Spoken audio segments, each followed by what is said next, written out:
And now, one of the most respected investors in America is going to tell you about his secrets.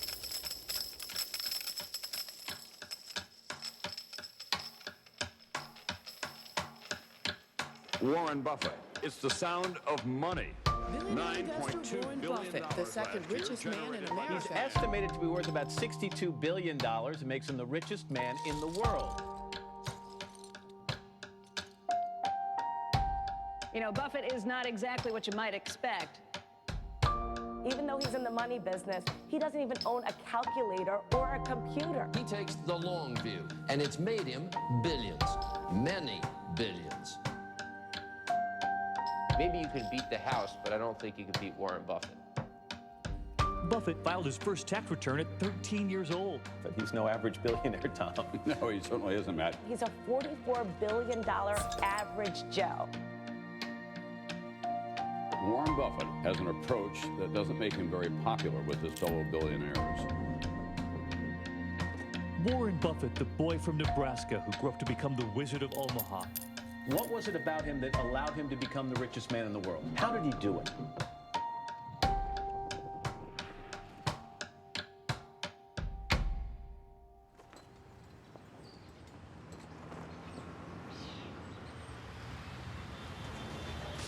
70 years ago, I was in high school, almost a third as long as the country has been around.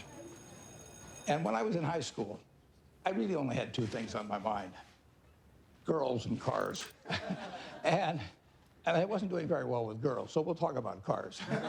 But let's just imagine that when we finish, I'm going to let each one of you pick out the car of your choice. Sounds good, doesn't it? Pick it out, any color, you name it. It'll be tied up with a bow, and it'll be at your house tomorrow. And you say, well, what's the catch? And the catch is that it's the only car you're going to get in your lifetime. Now, what are you going to do knowing that that's the only car you're ever going to have and you love that car? You're going to take care of it like you cannot believe. Now, what I'd like to suggest, you're not going to get only one car in your lifetime, but you're going to get one body and one mind, and that's all you're going to get. And that body and mind feels terrific now, but it has to last you a lifetime. I'm on the way to the office. It's all of a 5-minute drive. I've been doing it for 54 years. One of the good things about this 5-minute drive is that on the way there's a McDonald's, so I'll pick up something. Good morning. Thank you for choosing McDonald's. Go ahead and order whenever you're ready. I'll have a sausage McMuffin with egg and cheese. Anything else? That's it. Thank you. And I tell my wife, as I shave in the morning, I say either 261, 295, or 317. And she puts that amount in a little cup by me here, and that determines which of 3 breakfasts I get. Okay, 295. There's How the you 2. doing, sir? Hey, great. You're on candid camera. I see. Hello, everybody. When I'm not feeling quite so prosperous, I might go with the 261, which is 2 sausage patties, and then I put them together and pour myself a Coke. Hi, how are you? 317 is a bacon, egg, and cheese biscuit, but the market's down this morning, so I think I'll pass up the 317 and go with the 295.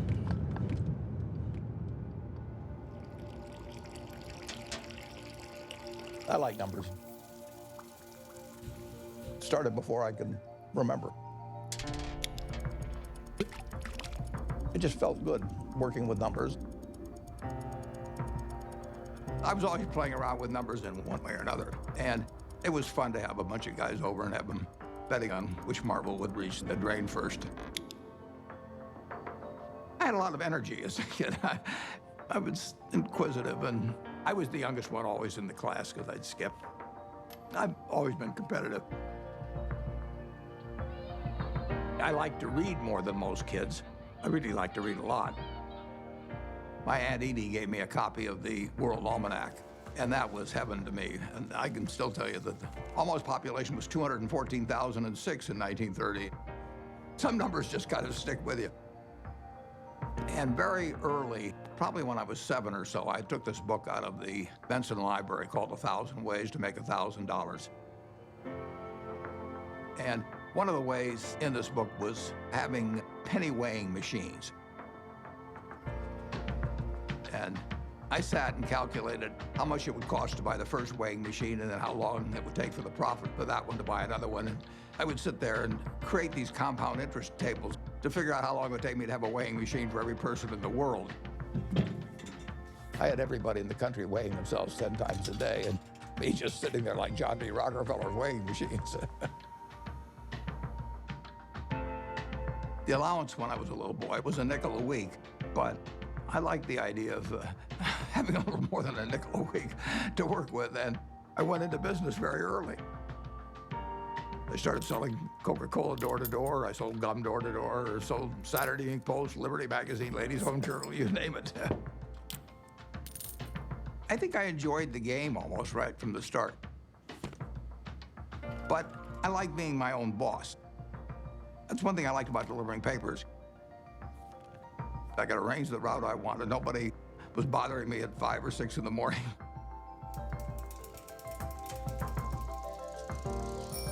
I was delivering 500 papers a day, and I made a penny a paper, but in terms of compounding, that penny turned into something else.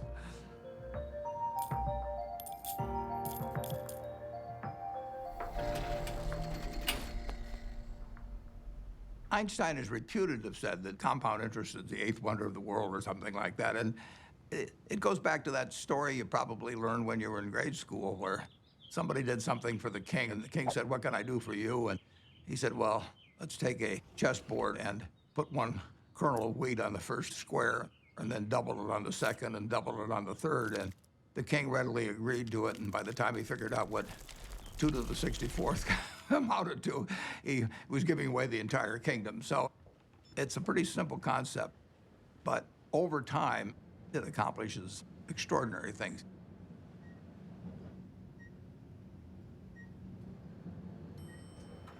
Berkshire is an amazing company. It's 4th largest company in the Fortune 500. He is the only person who has ever, from scratch, built a company that is in the top 10 of the Fortune 500.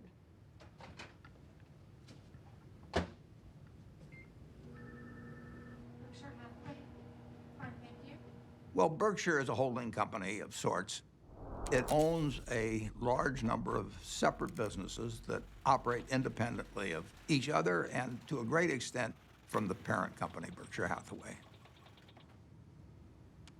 My favorite green gold, so strong. All right, well, we're gonna get more from you in a second. We have maybe 70, maybe 80 businesses, and we ask them to behave in a way that doesn't hurt our reputation at Berkshire Hathaway, but they run their own lives.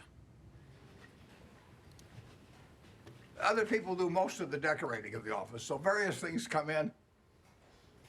Originally, when I moved in 1962, you can see this.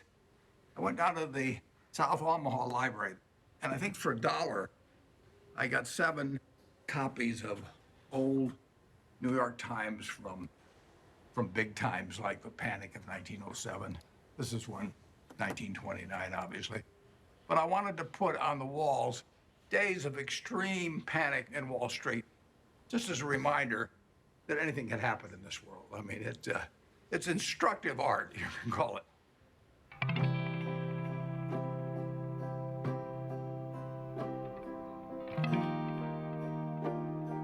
I was born in 1930 here in Omaha, Nebraska, during the stock market crash. Well, my dad lost his job in 1931, a year after I was born. He was a stock salesman, and he had what little savings he had in the bank, and so he started his own company. He worked right through the Depression.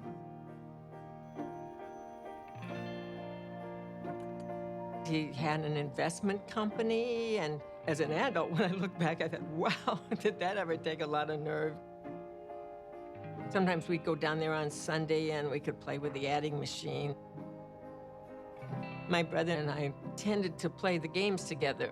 And I remember at one point, he said to me, I'm going to be a millionaire by the time I'm 30 or something like that. It was totally outside of anything my family had experienced, but he just was unusual that way.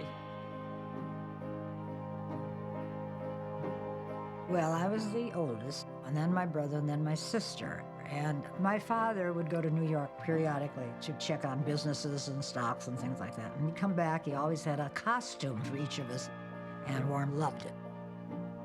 He was very good-natured. He was quiet. It was hard to tell he was a genius at that point. But, I mean, who was looking? The first books I read on investment were actually in my dad's office. Pretty soon I read all the books in the office and read some of them more than once. My dad had various nicknames for me. He'd call me Fireball sometimes because I'd start little businesses. He didn't care about money at all. He believed very much in having an inner scorecard and never worry about what other people are thinking about you. You know, just if you know why you're doing what you're doing, that's good enough. I admired everything about him to the extent that I was absorbing lessons from him without knowing it. And the idea that all lives have equal value is something that all three of his children felt since I can remember.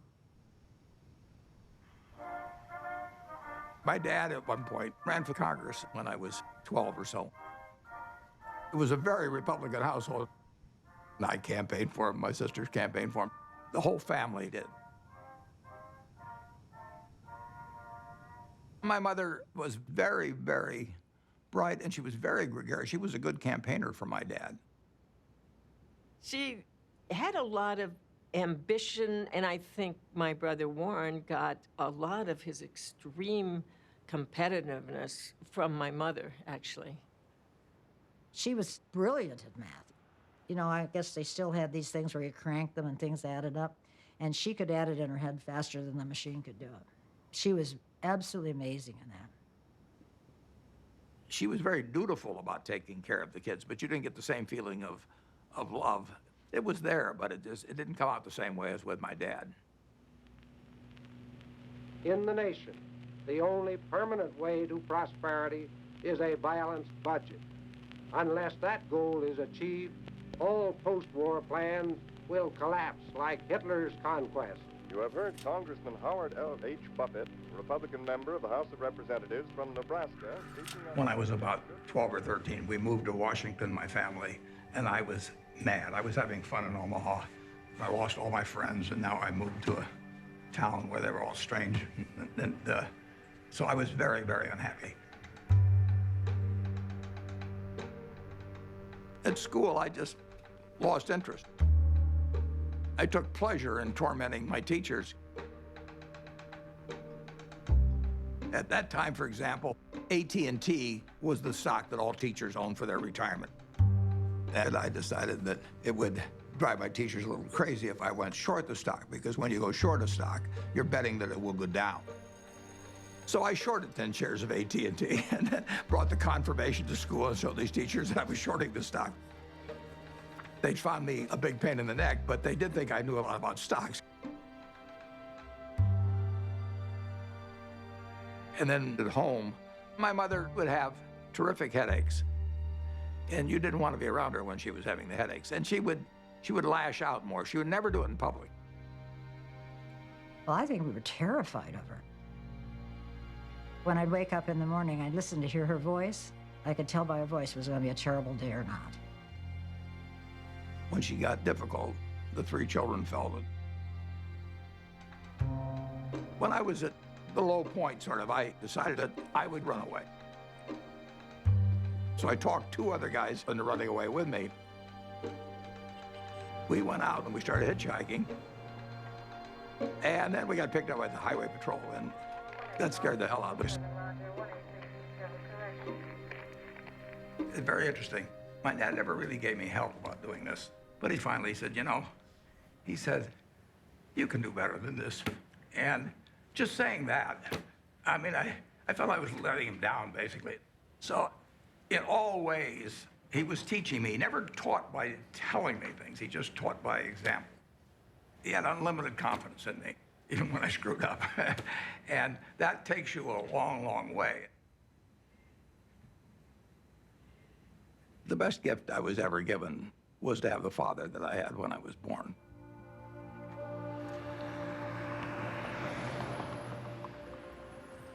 I didn't want to go to college. I was 16 when I got out of high school, and I was buying stocks. I mean, I actually was having a pretty good time, and I didn't see that there really was much to be gained by going to college, but my dad kind of jollied me into it. He had a roommate who was a friend of mine, and the roommate said it was just driving him crazy because he studied all the time, and Warren would come in like 15 minutes before the exam and just ace his way through it. I finished in 3 years because I had enough credits, and I was in a hurry. I wanted to get out. When I got out of the University of Nebraska, I applied to Harvard Business School. They told me I was to get interviewed in a place near Chicago. I got there, and he interviewed me for about 10 minutes. And he said, forget it. You're not going to Harvard. And so now I'm thinking, what do I tell my dad? You know, this is terrible. And it turned out to be the best thing ever happened to me. Later that summer, I was looking through a catalog. And in the catalog, it had these names of people that were teaching. And one was Graham and another was Dodd. I had read this book by the two of them. So I wrote him a letter in mid-August. And I said, dear Professor Dodd, I said, I thought you guys were dead. But now that I found out that you're alive and teaching at Columbia, I would really like to come. And he admitted me. So, you know, that it just shows you never can tell.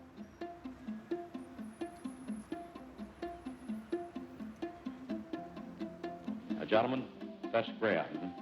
Ben was this incredible teacher. I mean, he was a natural, and he drew us all in. Are Wall Street professionals more accurate in the shorter term than the long-term forecast? Well, our studies indicate that you have your choice between tossing coins and taking the consensus of expert opinion.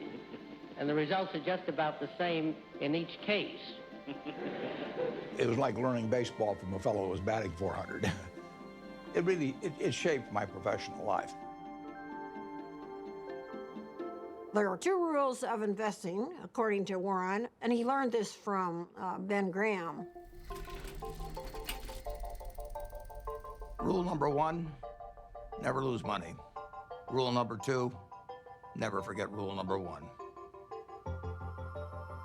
Ben Graham basically coined the term value investing. He believed in careful scrutiny of a company's financial statements, and that if you bought value, it would eventually prove out. A few years ago, I went to Amazon, and sure enough, they had this manual there. So while reliving my youth, other guys were going to Amazon probably and buying old Playboys or something, but I bought old Moody's manuals instead. And when I got out of school, I started selling stocks. I was 20 years old at the time and looked about 16 and acted about 12. So I was not the most impressive salesperson anybody ever met. But what I would do was I went through page by page looking for possibly undervalued stocks. Is this like going through an old family album? Better.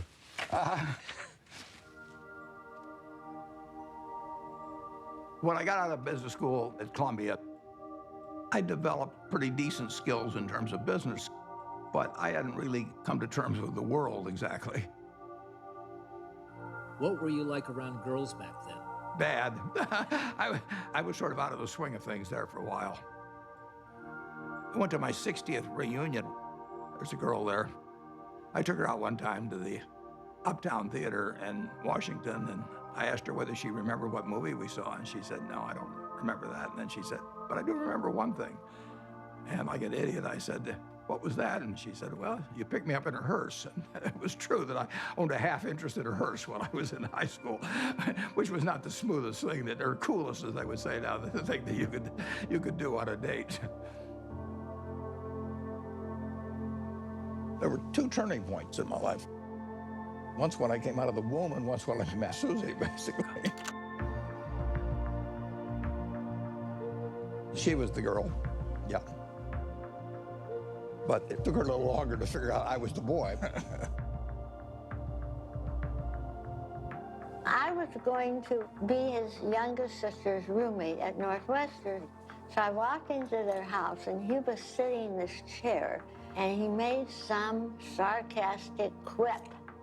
So I made one back. I thought, who is this jerk? And that's how we met, yes. Listen, Warren is smarter than you even know. His brain is going all the time. And my dad said to me, now you have to understand about him. You're not going to have discussions with him like you would most normal people. But he has a heart of gold. He was just totally enamored of her, and why not? And she of him. She'd sit on his lap all the time, and he'd stroke her hair. It was softening him. Susie was really kind, considerate, and she was the balancing force. I just got very, very, very lucky. But I was a lopsided person, and it took a while, but she just stood there with a little watering can and just nourished me along and changed me. Somebody once said that the chains of habit are too light to be felt until they're too heavy to be broken.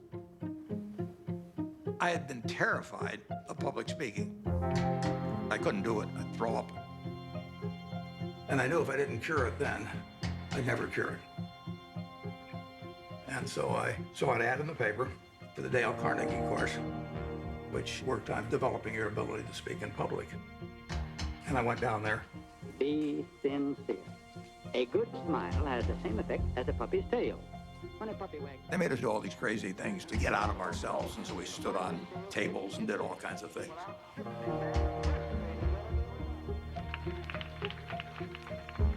If I hadn't have done that, my whole life would have been different.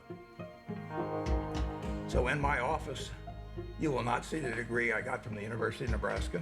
You'll not see the master's degree I got from Columbia University, but you'll see the little award certificate I got from the Dale Carnegie course.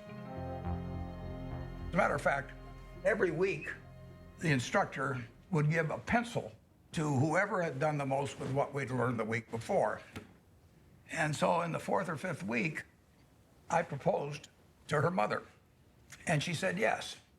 And so that week, I won the pencil, and I also got engaged. I mean, it was an incredible week. The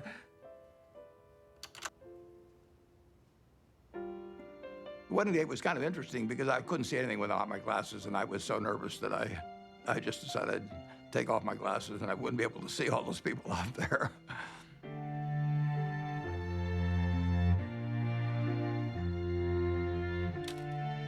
She was 19 when we got married, and I was 21. But she was so much more mature than I was, there's no comparison.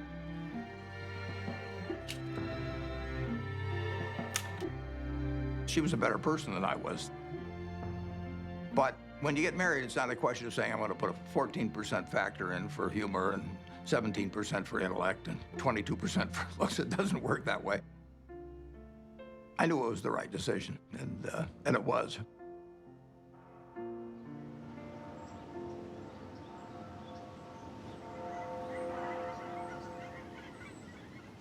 You could live anywhere in the world. Why do you choose Omaha, Nebraska? Yeah, I love it. I was born about a mile from here, and I've never had a bad experience in Omaha.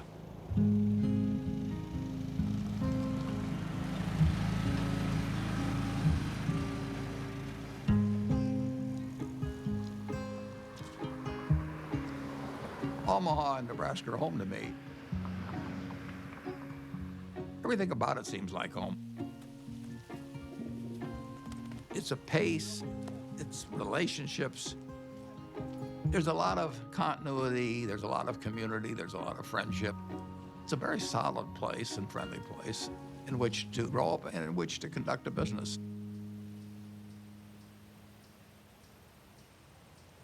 When I came back to Omaha in early 1956, I had no idea what I was going to do. But a few months after I came back, some members of the family said, what should we do with our money? And I said, well, I'm not going back in the business of selling stocks, but if you would like to join me in a partnership, I said, I'll be glad to do it. So within a couple of months after coming back, I set up the first partnership.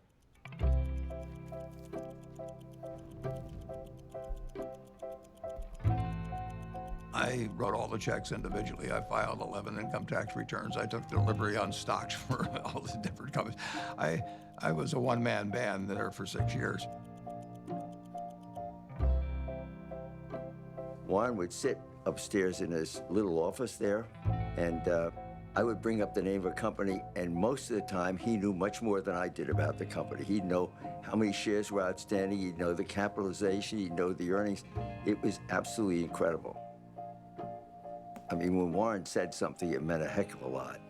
And I think all of us paid a lot of attention to Warren when he took a definite stand on something. When I first met Warren back in 1959, I recognized immediately that he was a very intelligent person. For the last 4 or 5 years, the stock market has been booming along and presumably forecasting better business, which has really not materialized. So maybe the stock market is really correcting a previous incorrect forecast this time rather than making a new correct one. He made a lot of money buying thinly traded securities that were incredibly cheap statistically. Warren was at that time dealing with small companies, and his investments often were to buy a company that you could figure was a discarded cigar butt, but it had one more smoke in it. And he wanted to buy at the right time to be able to benefit from the one smoke. The first partnership started with $105,100. I put up the 100 and the other people put up the 105,000. And then at the start of 1962, I moved to Kiewit Plaza. And by the time I moved to Kiewit Plaza, we had $7 million invested, and a fair amount was profits. I was then renting a house. I never owned a house to that point. And then 2 years later, I bought the house I live in today in 1958.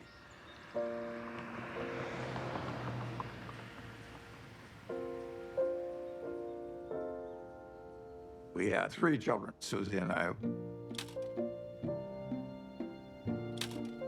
And we had them young, incidentally, which was, I think, a very good thing.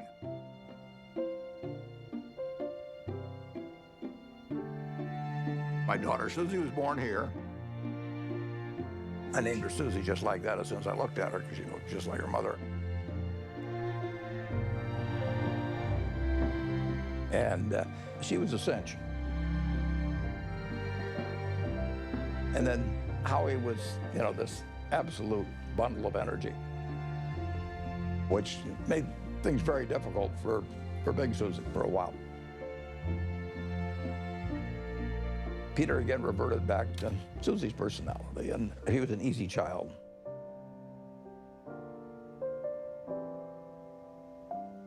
Well, you know, I would describe my childhood as normal, but who knows what normal is? People often think, you know, well, Warren Buffett was this famous rich guy. He was not famous and he wasn't rich when we were growing up. What I saw first and foremost, day in and day out, was consistency. Every day we'd hear the garage door close in the house, and then like clockwork, my dad would come in the door, I'm home, and we'd all eat dinner together, which I think surprises a lot of people. My dad, he used to rock me to sleep at night and sing Over the Rainbow. So I have this insanely sentimental attachment to that song. I've always had a really close relationship with him.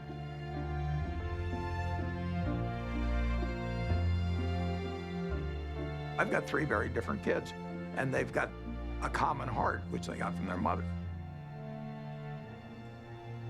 She did most of the work, by far, of bringing up the children, which was probably a good thing.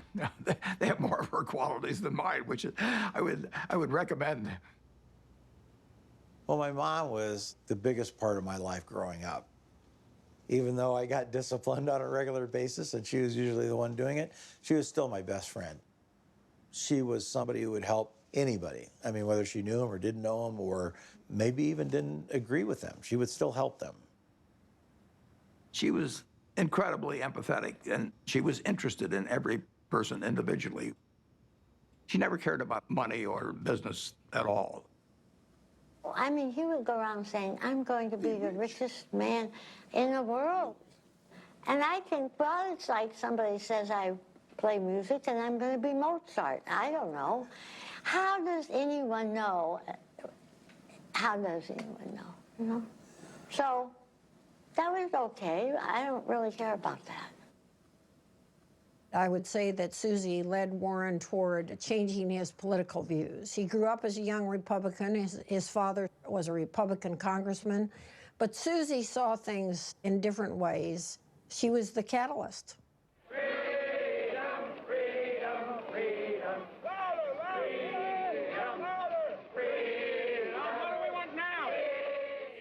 When the children were growing up, I was very involved in civil rights. I was immersed in it, and I think that's what made Warren a Democrat. He would go with me to hear speakers. I remember that speech that Martin Luther King gave. That was one of the most inspiring speeches I've ever heard. Took me right out of my seat. My wife was with me, and we both had the same experience. It was interesting. In that speech, he talked about truth forever on the scaffold, wrong forever on the throne, but that scaffold sways the future. Well, he was going to be dead in 6 months, but that scaffold did sway the future. My wife was more active than I was, but I was 100% with her mentally. I was just working a little more on my own investments. But it did make a difference what we were going to do with the money after we made it. I thought I would pile it up over the years, then she would unpile it in terms of running one very large foundation. And I was particularly good at compounding money, and therefore society would benefit by waiting. I was genetically blessed with a certain wiring that's very useful in a highly developed market system where there's lots of chips on the table, and I happen to be good at that game. Ted Williams wrote a book called The Science of Hitting, and in it he had a picture of himself at bat and the strike zone broken into, I think, 77 squares. And he said if he waited for the pitch that was really in his sweet spot, he would bat 400, and if he had to swing at something on the lower corner, he would probably bat 235. And in investing, I'm in a no-called strike business, which is the best business you can be in. I can look at 1,000 different companies, and I don't have to be right on every one of them or even 50 of them. So I can pick the ball I want to hit. And the trick in investing is just to sit there and watch pitch after pitch go by and wait for the one right in your sweet spot. And if people are yelling, swing you bum, ignore them. There's a temptation for people to act far too frequently in stocks simply because they're so liquid. Over the years, you develop a lot of filters. And I do know what I call my circle of competence. So I stay within that circle, and I don't worry about things that are outside that circle. Defining what your game is, where you're going to have an edge, is enormously important.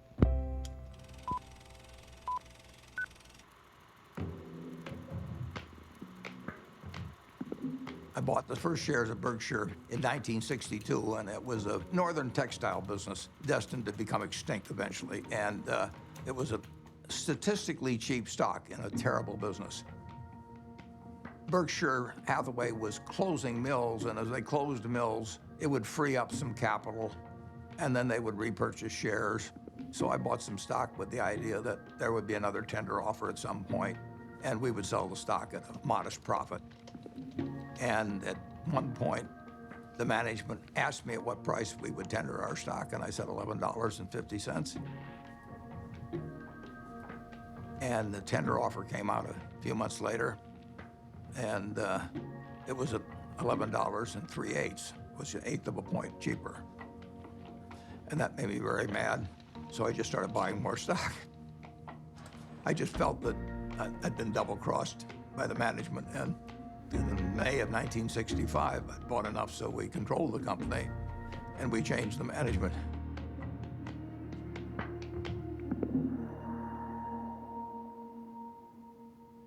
was a pretty silly way to behave, as Warren has recounted in retrospect.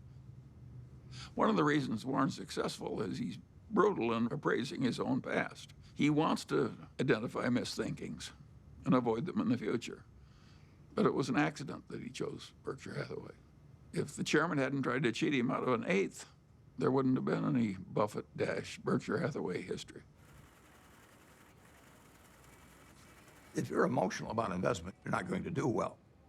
You may have all these feelings about the stock has no feelings about you.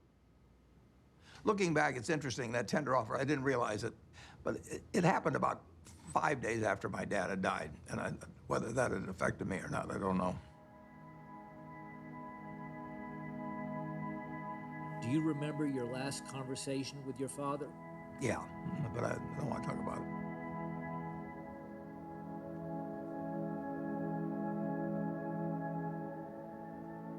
I think it just sobered him and hurt him. But Warren soldiers on. Both Warren and I could look at our fathers and see what they did right and what they did wrong. Warren's father was a real old-fashioned right-wing ideologue. And his father was so intense about it that Warren just decided that it was a mistake. It cabbaged up your head to be that much of an ideologue. So he loved his father, but he didn't want to become that much of a true believer in anything. My politics became more overt after my dad died. Civil rights changed my views. You know, in 1776, Thomas Jefferson wrote, "All men are created equal," and then when they wrote the Constitution, they all of a sudden decided that, no, it was just 3/5 of a person if you were black. I mean, that struck me as kind of crazy. I was talking to him one day about some racial issue, and he said to me, "Wait till women discover they're the slaves of the world." Now, how many men were cognizant of that, and even women then? The initial example is really my mother. She came from a generation where the main function of the wife was to help her husband in the job. And my sisters are fully as smart as I am. They got better personalities than I have, but they got the message a million different ways that their future was limited, and I got the message that the sky is the limit. And it wasn't due to a lack of love or anything of the sort. It was the culture.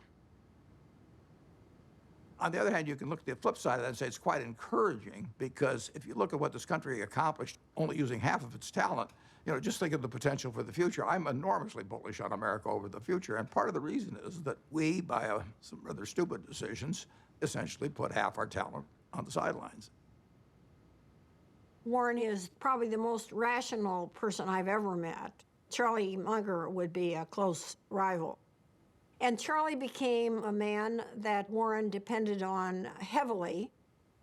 And I think his first experiences in the discarded cigar butt era convinced him that it was not exactly where he wanted to be.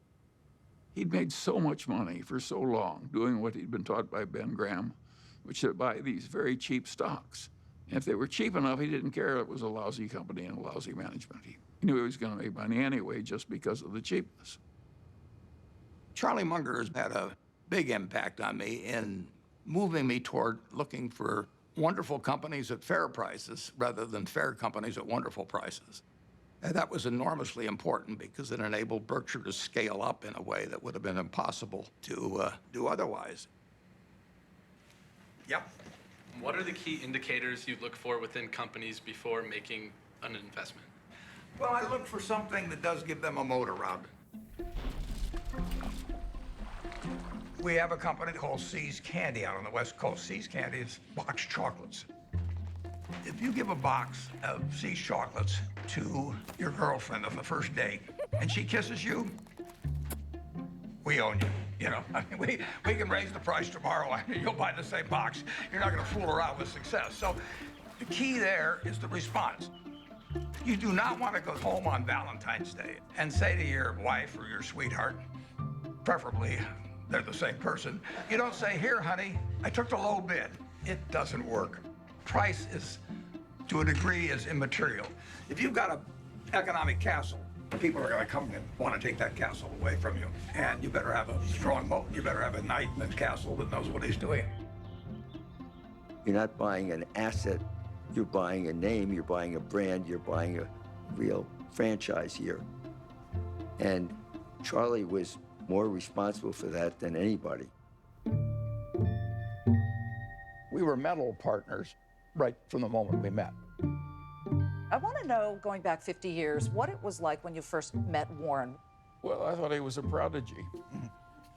And I got a lot of criticism. My wife said, why are you paying such enormous respect to that young man with a crew cut who won't eat vegetables? He's ungodly smart. He's got a much broader intellect than I do. And he's magnificent at being able to condense important ideas into just a very few words. If you're not interested in the economic scene right now, you're mentally dead. Charlie has no tact. All right, let's talk a little bit about bankers. Charlie on Friday compared them to heroin addicts. Yeah, well, that's colorful Charlie, but I would not have chosen that. I once wrote of him that when they handed out humility, he didn't get his fair share. The ideal way to run a headquarters is to have one man, preferably over 80, sitting in an office by himself. Anything else is pure frippery. He's always honest in what he tells me, so I listen to him. We never had an argument. We just kind of roll with it easily. Suppose Warren doesn't want to do something that I would have done. And suppose that happens 4 times over 40 years or something. What the hell difference does it make to me? Net, the record is working out fine.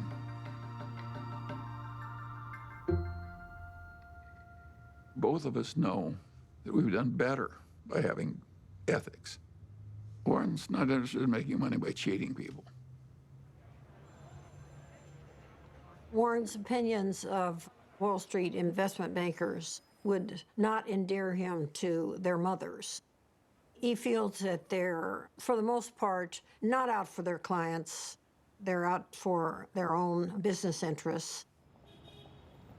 In the late 1960s, there were just a flood of accounting shenanigans and mergers built upon false accounting and misleading people. It was a time when a lot of charlatans were prevailing in Wall Street and were being applauded by Wall Street. And I understood what the game was about, but I didn't want to play in it. So I closed down the partnership at the end of 1969, and I took on the title of chairman for Berkshire Hathaway. Well, I think the modern Berkshire is pretty much all a reflection of Warren. I have constructed a business that fits me. It's kind of crazy to spend your life painting if you're painting a subject you don't want to look at. I've gotten to paint my own painting in business on an unlimited canvas, in a way. It's a different sort of place. I work with a great group of people that make my life very easy and that take good care of me. We have 25 people in the office, and if you go back, it's the exact same 25, the exact same ones. We don't have any committees at Berkshire. We don't have a public relations department, we don't have investor relations, we don't have a general counsel, we don't have a human relations department. We just don't go for anything that people do just as a matter of form. It's exactly the life I like. And it's not work to me, it's just a form of play, basically.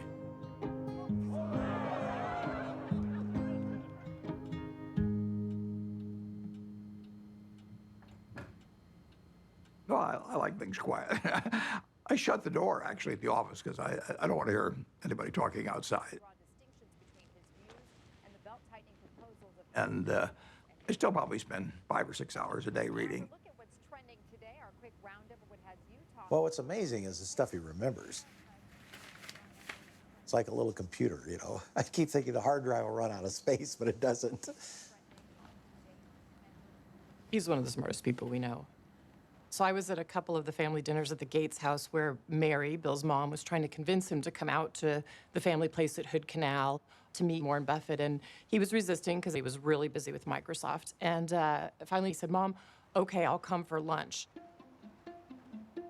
So the two of us flew out there somewhat reluctantly because, you know, buying and selling stocks, which is how I thought of Warren, wasn't a particular interest to me and didn't seem like value added. It turned out that was completely wrong. We knew that day that we'd be very close friends. In fact, we just couldn't get enough of each other. Shortly after I met Bill Gates, Bill's dad asked each of us to write down on a piece of paper one word that would best describe what had helped us the most. Bill and I, without any collaboration at all, each wrote the word focus. Well, focus has always been a strong part of my personality. If I get interested in something, I get really interested. If I get interested in a new subject, I want to read about it, I want to talk about it, and I want to meet people that are involved in it. We both love to work hard. You know, neither of us like frivolous things. You know, he doesn't know much about cooking or art or a huge range of things. I can't tell you the color of the walls in my bedroom or my living room. I don't have a mind that relates to the physical universe well. Warren checking the Dow. But the business universe, I think I understand reasonably well.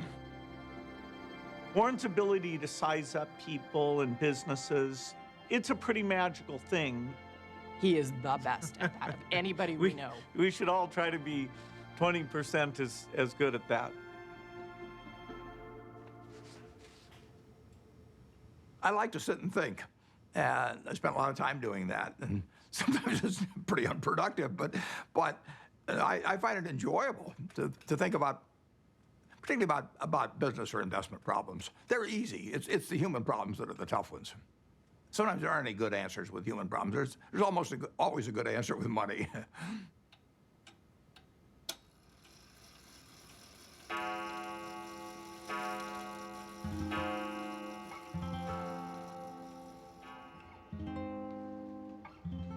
He was sort of a genius. I think sometimes geniuses are by default lonely and isolated. He was not really well adjusted. He was just this funny, humorous guy who maybe had a moat around him because he was afraid and he didn't know anyone that he wanted to let in. And to this day, I don't know, well, nobody knows him like I do, and probably any wife would say that. But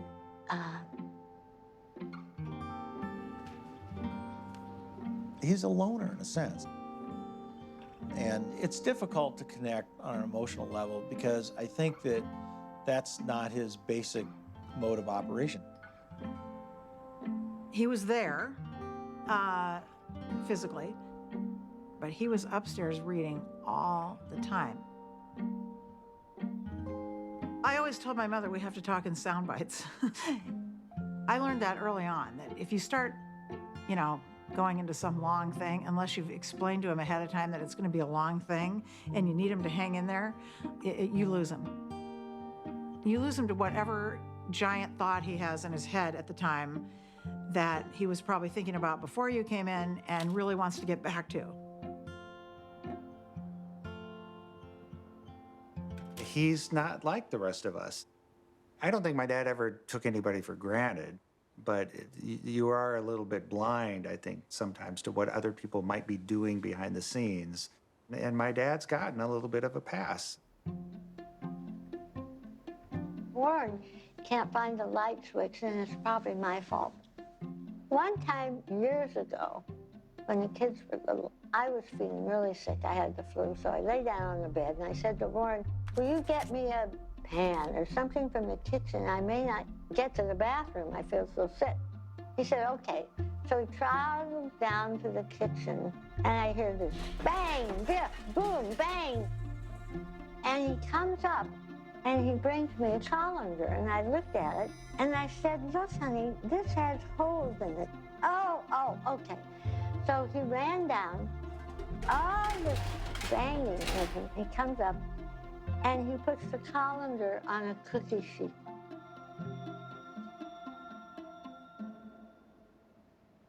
Physical proximity to Warren doesn't always mean that he's there with you. He's so cerebral, you see. And that's why I learned to have my own life. We were two parallel lines, but very connected when he was open to connecting.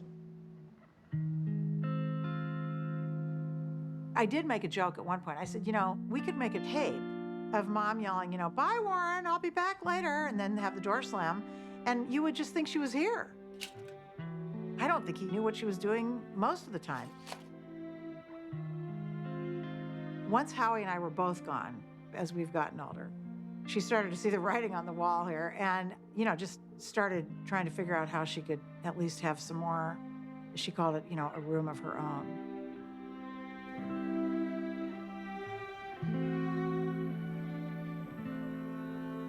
The worst mistakes involve not understanding other people as well as you might.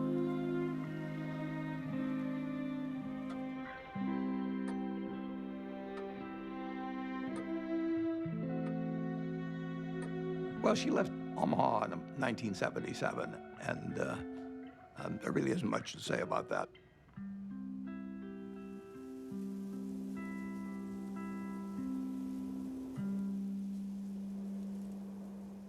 It was devastating for him. And I came home because I can't say I was mad at her exactly, but I kept thinking, how can you leave him? He can't function by himself.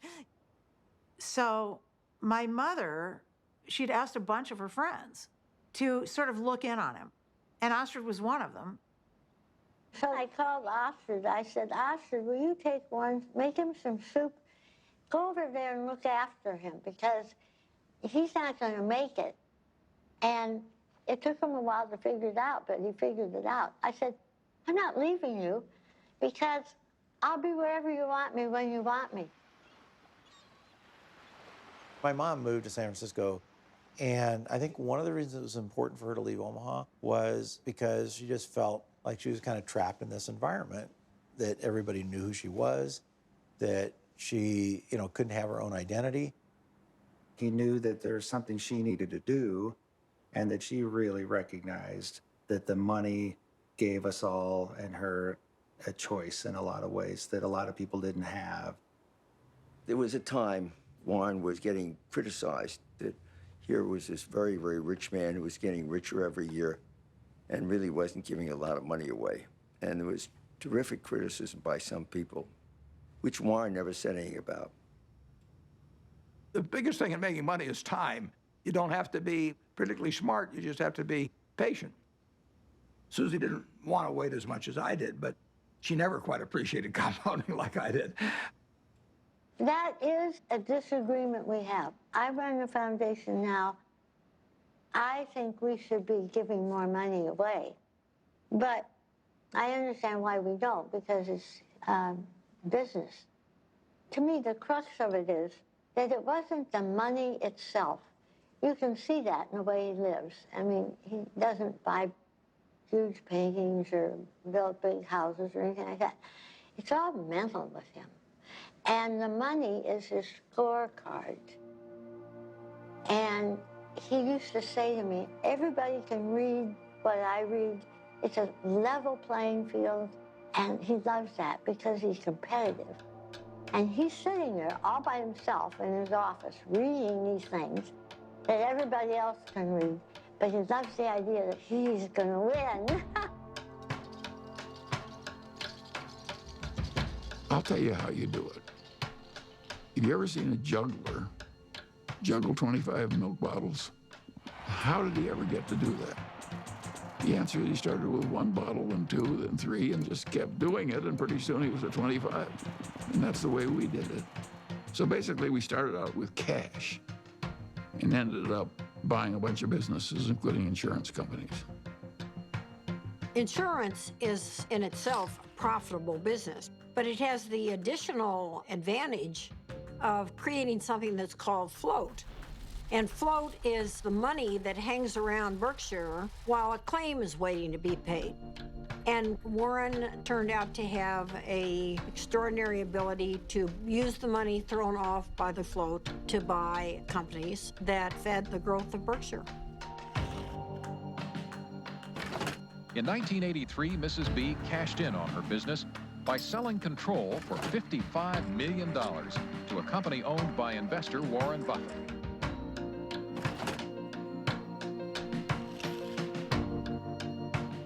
Warren was quite an expert about newspapers. He got interested in the Post because he recognized it as a greatly undervalued company. He had to write me a letter. Dear Mrs. Graham, I've just bought 5% of your company, and I mean you no harm. And I think it's a great company. I know it's Graham owned and Graham run, and that's fine with me. And I thought, whoa, this guy's really terrific. He used to come to board meetings with about 20 annual reports, and he would take me through these annual reports. I mean, it was like going to business school with Warren Buffett. Kay Graham did introduce Warren to the world of Washington, entirely different group than he had ever dealt with before. It was clear that working with Kay gave him a different kind of confidence, and he was the star. Everyone wants to hear what Warren Buffett has to say. The Oracle of Omaha, building his image and having some fun. Berkshire shares have increased more than 2,000% in value. One of the largest market capitalizations in the world, and it could grow a lot larger since Warren Buffett shows no sign of slowing down. So how did he do it? By investing in what he knows and understands. Good old-fashioned American brands like Coca-Cola, Fruit of the Loom, and Dairy Queen. What inspired you? This inspired me. Find what you like. Is that what Yeah, absolutely. Today, the Coca-Cola Company will sell almost 2 billion 8-ounce servings of one form or another of Coca-Cola products. Now, if you get an extra penny a day, a penny a serving, that's $20 million a day. That's $7.3 billion a year from 1 penny more. When you own Coca-Cola, you own a little piece of the minds of billions and billions of people. That is really good. Who's got the most $100 bills these days? Well, his name is Warren Buffett in this country, and he has just displaced his friend Bill Gates as the richest businessman in the world.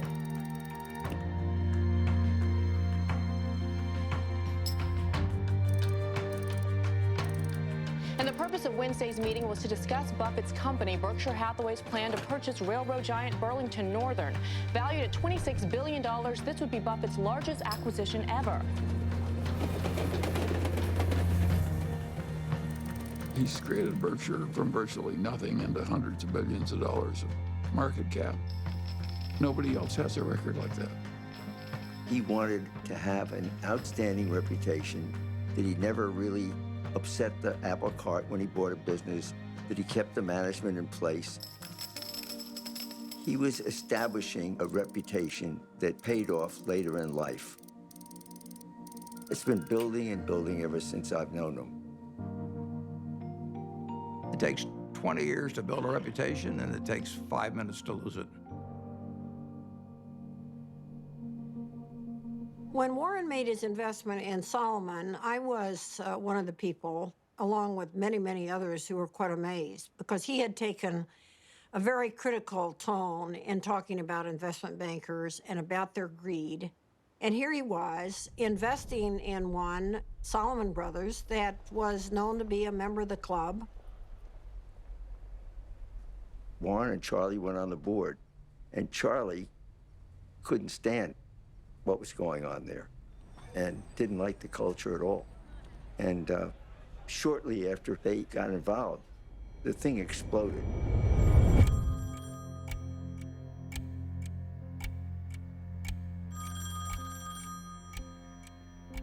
In 1991, on a terrible day in August, I got a call, and the 2 top officers of Solomon was on the other end, and they said that we had a problem.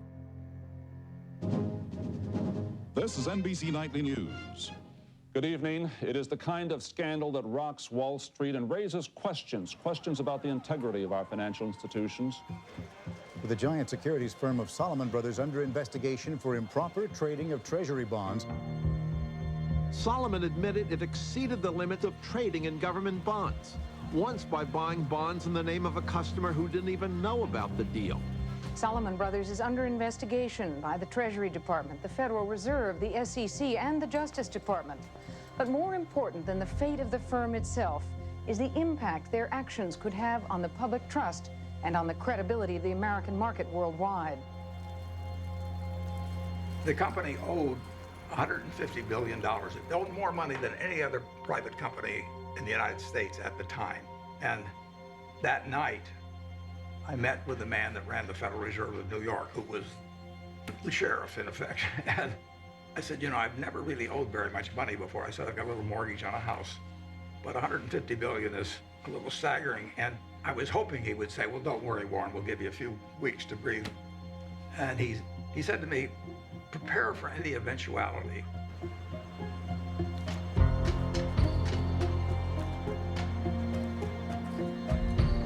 Earlier today, the U.S. Treasury Department announced that it had suspended Salomon Brothers from participating in the auction of new issues. It was one more jolt for a scandal-scarred Wall Street. The Fed was in effect saying, you're an evil force and we don't want you trading our bonds. It was a huge turning point for Warren. And he believed that at that particular point, his reputation was on the line. Warren had 24 hours to make up his mind as whether he was going to go forward or just bow out. And I think at that point, Salomon Brothers could have gone into bankruptcy. And Warren stepped up and took responsibility. Okay, I'm Warren Buffett. I was elected interim chairman of Salomon Inc. A few hours ago at a board of directors meeting. Why was it necessary for you to step in, and what is your mandate of leadership? I think that it was necessary to step in because I would do whatever was needed to dig out any bit of information about what's happened in the past, and I would do everything I could to make sure that things are exactly right in the future. Mr. Buffett, are you satisfied that the worst? I had to convince the Treasury that what was done in the past was awful and stupid, and they had every right to be furious at us. But this firm employed 8,000 people, and it was going to go out of business unless they let us continue, basically. Warren believed that there was a too big to fail scenario. The term was not used then, but he believed that Salomon was too big to fail. And if Salomon went down, it would take other important parts of Wall Street with it. We had this death knell from the Treasury, so I called the Treasury. Nick Brady was the secretary. I'm pleading for my life, and I'm sure my voice was cracking and everything else. I said, Nick, this is the most important day of my life. And that I really did feel that it was going to be a colossal disaster. He wasn't sure I was right at all. In fact, he probably thought I was wrong, but he knew that I felt what I was saying. So the Treasury modified its order, and in effect, of course, it was quite an endorsement. It was huge.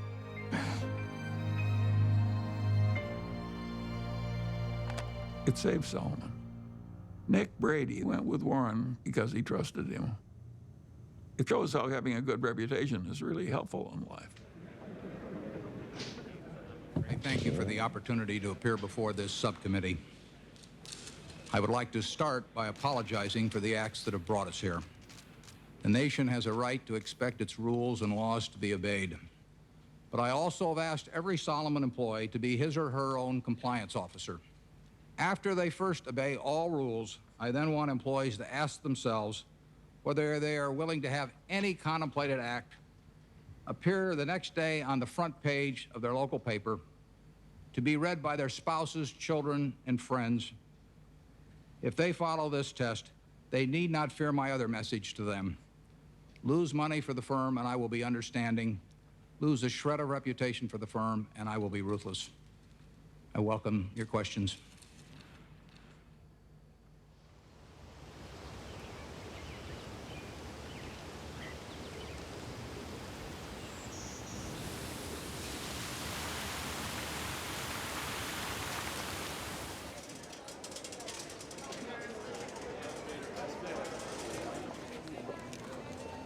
It's been 50 years since I formally took control of Berkshire Hathaway, and step by step, we've created something that is kind of what I dreamt we might create over time, but it took a lot of time to do it. It never seemed like we were making that much progress on any one day, but compound interest works. When you think back 50 years ago when you founded this company, did you ever imagine it would be the 5th largest company in the world? No, I didn't. But if I was thinking about it, I wouldn't have thought in terms of being the 5th, or the 4th, or the 3rd. You would have wanted number 1. Well, I mean, if you're going to dream, you might as well dream.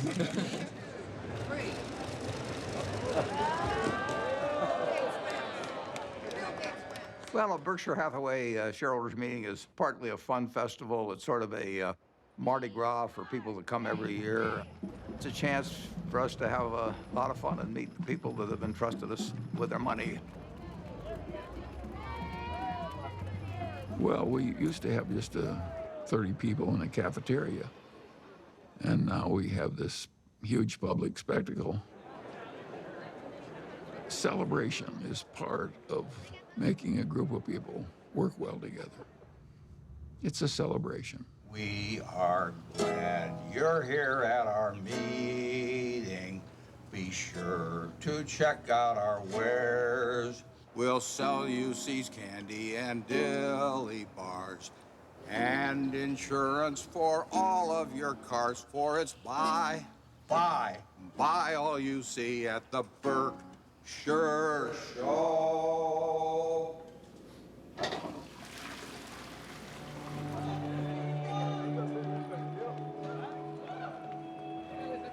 He truly loves to do what he does.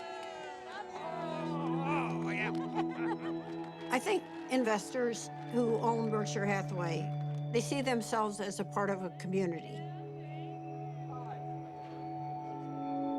There are more long-term holders of Berkshire than any company. People consider it a religion. They don't buy it with the idea they're going to sell it next week. I think most of them buy it with the intent of holding it for their lifetime, just like they'd buy a farm or buy an apartment house. At Berkshire, everybody gets the same information from the comprehensive annual report. We don't meet with the analysts. I'm not interested in what an analyst thinks about Berkshire. I'm interested in what the owners of Berkshire think about Berkshire. He came out of a private partnership where people he knew were trusting him. And he had his relatives in the partnership, and they were not rich. And as it got bigger, started treating everybody else the way he treated his relatives. In terms of our feeling toward the people who are shareholders, we regard them as our partners. They're not some faceless group of people, and that's why at the annual meeting, I love seeing 40,000 of them. It gives real meaning to what we're doing every day. Let's try. If you knew Susie like I know Susie, we just have a lot of love and respect for each other, and that's never changed. I don't go to most things in Omaha because I think Astrid lives there with him, and that's for her to do. And then we do all kinds of things. Strange as it may seem to people, I always think, who cares? If it's working between the people who are directly involved, who cares what anyone thinks? And my mother and Astrid were very close. They really, really loved each other. And I think that my mother was glad that she was there because she loved my dad. She wanted him taken care of and happy, and there's no one better than Astrid. I mean, she loves my dad. She wouldn't care if he had 1 cent. Well, Astrid has lived with me for a long time. She's done wonders for me. It worked well, but I don't think it'll work for lots of other people necessarily. Susie and I loved each other, and we admired each other, and we were totally in sync with what the other was doing. but we were two different individuals.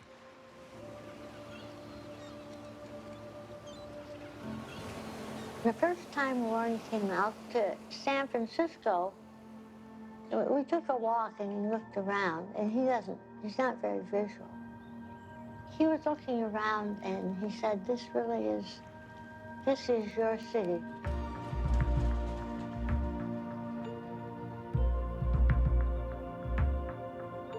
I am so drawn to color and light and form and nature that he thought it was a good place for me. Over the years, I've developed a better understanding of human nature. I can learn a lot about investments out of a book, but I don't think you can learn as much about human beings. You really need some experiences, and I'm wiser in that respect than I was 40 or 50 years ago, even though I can't rattle off numbers the same way I used to be able to.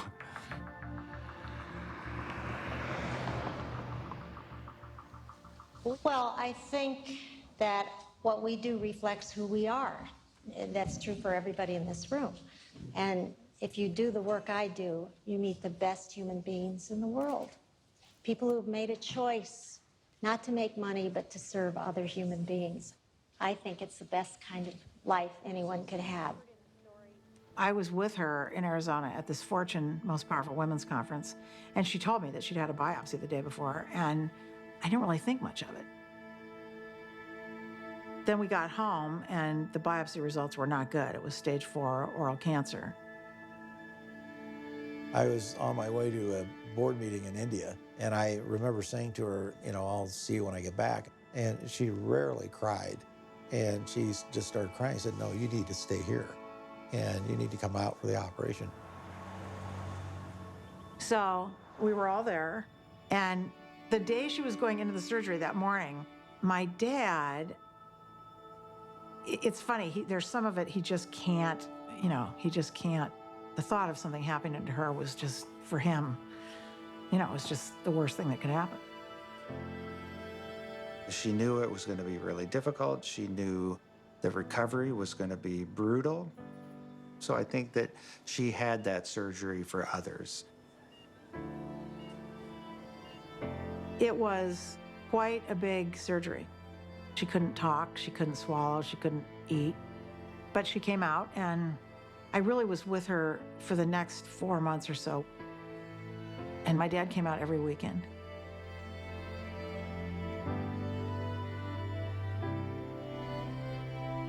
And in a few months, she was doing better.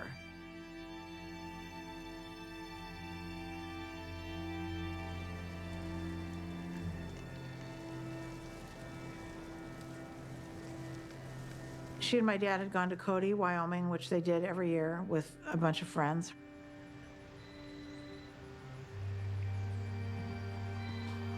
And my dad called, this was, 8 o'clock at night or something. And he said, something happened to Mom. I'm in an ambulance. You need to come. I actually thought something happened to my dad. I don't know why I thought that, but I guess I thought, my mom had this recovery, it was successful, and why would anything happen to her?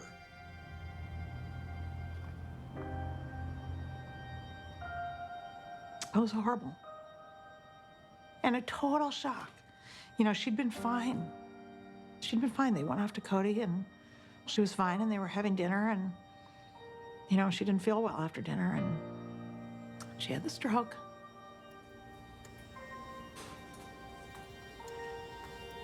We went into the hospital room, and my dad was sitting there. He'd been sitting there all night, holding her hand. I was so proud of him, because when it came down to it, he knew what he was supposed to do, and he did it, which was nothing. So my dad went to sleep, and I sat with her, and I just kept putting my hand on her heart to see if she was breathing. And at one point, I didn't feel anything. So I went out and I got the nurse. And I said, can you come in here? And she said, no, she's gone. So I have to say one of the worst moments of my life was waking my dad up to tell him that.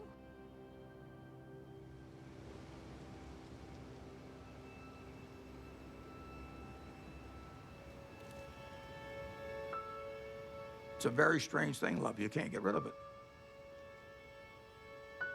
If you try to give it out, you get more back. If you try to hang on to it, you lose it.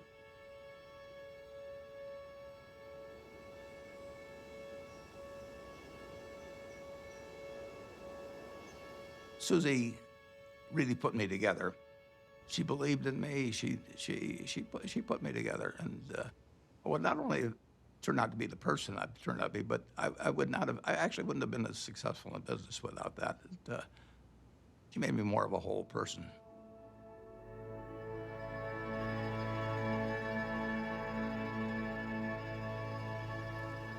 He went dark, essentially quiet and inward for a certain amount of time.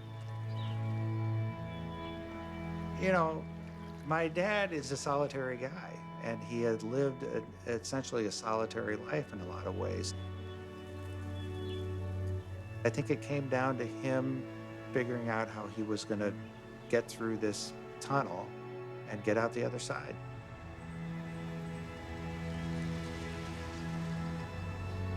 In my head at the time, I thought, God, I don't know if he'll ever get out of bed. But he did.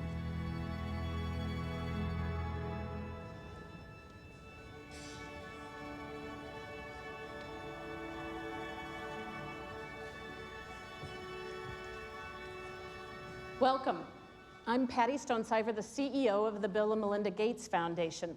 And we appreciate you coming today, especially since I sent a very vague and very late notice to ask you to come to a conversation with Bill and Melinda on the future of philanthropy.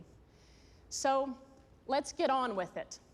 I have the pleasure of introducing a good man whose great decision is going to change the world, Warren Buffett.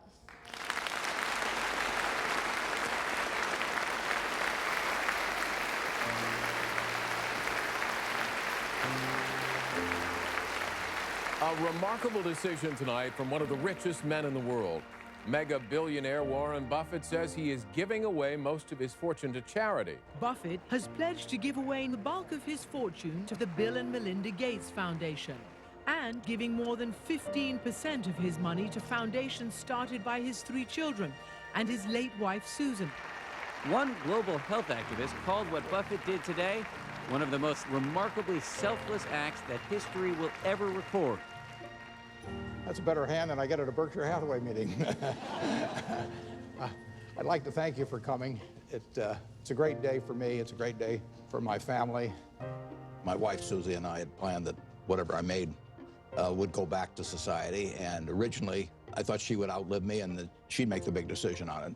But since her death, I had to rethink the best way to get the money into society and have it used in the most effective way. And I had a solution staring me in the face. It was completely out of the blue. I mean, amazing. The largest single gift ever given was what he gave away that day. I'd like to ask the people representing those various foundations to come out. First 3 letters are easy to sign. I just signed Dad.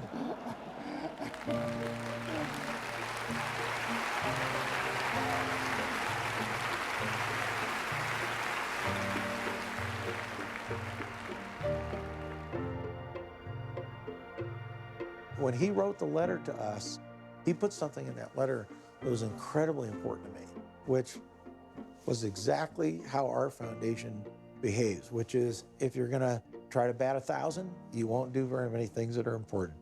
But if you're willing to basically strike out a few times, you can really change something big. ICCN! Well, I feel terrific about the fact that my 3 children each run a separate foundation that combines their special interests, whether it's early education or whether it's farming in areas where people's techniques for using small plots of land could use a lot of improvement. All kinds of ways, vaccines, you name it. More powerful than Buffett's gift is the message he's sending to other wealthy Americans, that those who have the least in this world should benefit from those who have the most.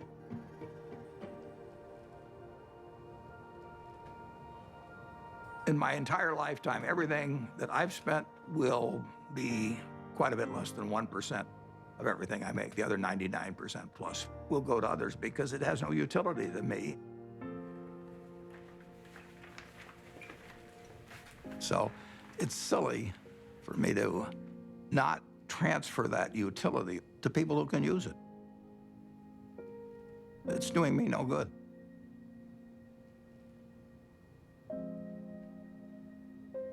I am so proud of what we do. I almost cry at every board meeting because I just think she would be so proud. And that is my biggest job, in my opinion, is to make sure that every penny gets spent the way she would want it spent. Whoever you are in this life, you don't want to think you wasted a lot of your energy and love and time on something useless. I always thought I'd marry a minister, a doctor, or somebody out doing some valuable service to human beings. And the fact that I married somebody who makes just piles up money is really the antithesis of what I ever thought. But I know what he is, and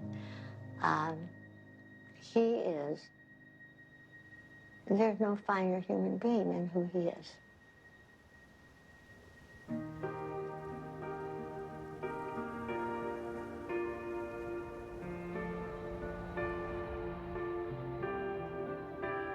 The truth is that I'm here in my position as a matter of luck. When I was born in 1930, the odds were probably 40-1 against me being born in the United States. I did win the ovarian lottery on that first day, and on top of that, I was male. Put that down as another 50-50 shot, and now the odds are 80-1 against being born a male in the United States. And it was enormously important in my whole life. To think that that makes me superior to anyone else as a human being is just, I can't follow that line of reasoning. Terrific. Okay, good luck. I think I was lucky to have been standing alongside Warren Buffett while he was becoming Warren Buffett. He has developed over the years. He's broadened. His values extend through all of his life. He wants to lead a life that he and his father, if his father was still living, would say was a good one. I think he's going to end up in the history books 100 years from now. I'm not sure what role he's going to be assigned. Will he be famous for what he did as an investor or as a philanthropist? But Warren said that his ambition in life is to be a teacher. The world is a great movie to watch, but you don't want to sleepwalk through life. The important thing to do is to look for the job you would take if you didn't need a job. And life is wonderful then. I mean, you know, you jump out of bed in the morning because you're really looking forward to the day.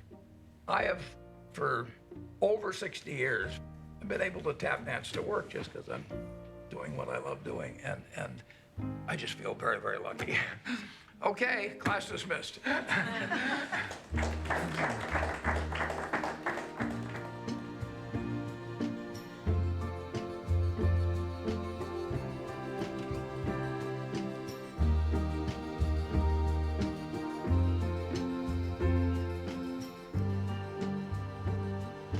Hi. Do you fear death? No, I don't. I've had a terrific life. I feel, you know, it's going to happen. And I have no idea what happens after it. I'm an agnostic, so it may be terribly interesting. It may not be interesting at all. We'll find out. But physically, I'm pretty well depreciated. I'm getting down to salvage value.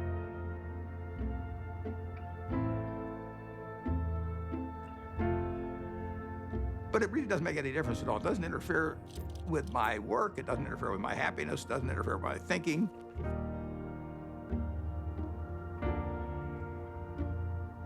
I don't feel any diminution in my enjoyment of life or enthusiasm for life at all. In fact, in a sense, the game that I'm in gets more interesting all the time. It's a competitive game. It's a big game. And I enjoyed the game a lot.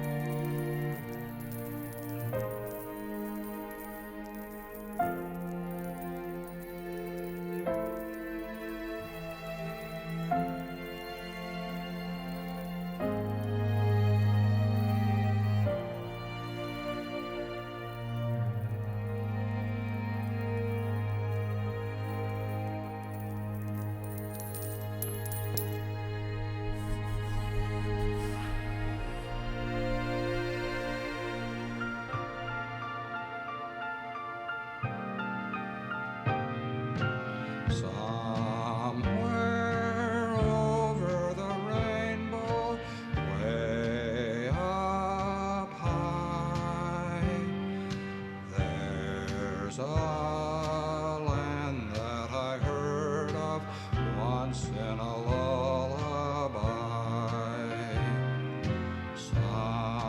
Somewhere over the rainbow, skies are blue, and the dreams that you dare to dream really do come true. Someday I'll wish upon a star and wake up where the clouds are far behind me, where troubles melt like lemon drops away above the chimney tops.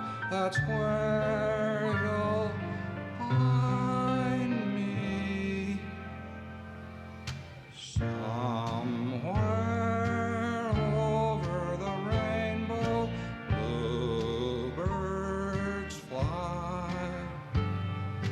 Birds fly over the rainbow. Why then, oh, why can't I?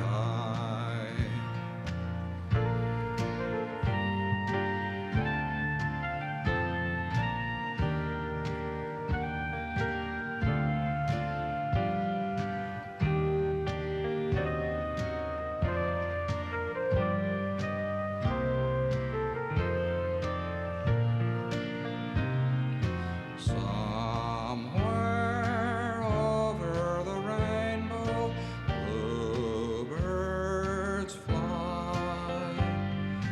Birds fly over the rainbow. Why then, oh, why can't I?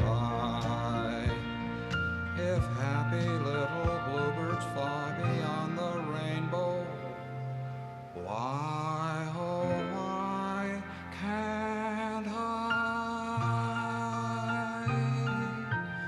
Good night, Susan.